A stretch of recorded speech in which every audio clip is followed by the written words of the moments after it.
Hello दोस्तों, नमस्कार। कैसे हैं आप सब? मैं सोनू यादव और आप देख रहे हैं एडी फ्लोर यानी कि आपका अपना चैनल। दोस्तों, एक बार फिर से हाजिर हूँ एक बेहतरीन खबर के साथ। तो चलिए शुरू करते हैं आज की खबर और बताते हैं क्या है आज की खबर। कल शाम 7 बजे यानी 27 अगस्त शाम 7 बजे भोजपुरी के नंबर 1 चैनल भोजपुरी सिनेमा पर सुपरस्टार यश कुमार की लाइफ की एक और बेहतरीन फिल्म रिलीज हो रही है जिसका नाम है परशुराम। फिल्म परशुराम एक अनोखी कहानी पर आधारित फिल्म है। ये भी कह सकते हैं कि ऐसी फिल्म शायद भोजपुरी सिनेमा में पहली बार बनी है। मिली जानकारी के अनुसार फिल्म देशभक्त परशुराम एक सामाजिक और पारिवारिक ताने बाने से बुनी फिल्म है जिसमें फैमिली ड्रामा के साथ साथ एक लाजवाब एक्शन भी देखने को मिलेगा।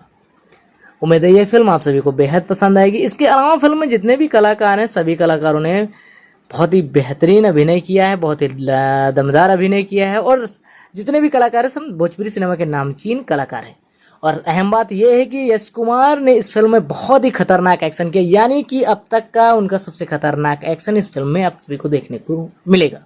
इस फिल्म का निर्माण Chandravarsha entertainment private limited in association with Rama Prasad production के बैनर तले हुआ, जिसके निर्माता रामा प्रसाद हैं और निर्देशक राजकिशोर प्रसाद राजू हैं। फिल्म की बेहतरीन कहानी को एस के चौहान ने लिखा है और संगीत दिया मुन्ना दुबे ने और इस फिल्म का छायांकन किया है समीर जहांगीर ने। फिल्म के प्रचारक सोनू यादव एडी फ्लोर हैं। और फिल्म में मुख्य भूमिका की बात करें तो फिल्म में मुख्य भूमिका में यश कुमार, सुबी शर्मा, अवधेश मिश्रा, महेश आचार्य, बालेश्वर सिंह, विष्णु शंकर बेलू और करण पांडे आदि कई कलाकार नजर आएंगे। तो चलिए तब तक के लिए बाय बाय। मिलते हैं अगली न्यूज में एक नए चेहरे के साथ, एक नई न्यूज के साथ। तो कल शाम 7 बजे आप सभी देखना ना भूले, सिर्फ भोजपुरी सिनेमा चैनल पर।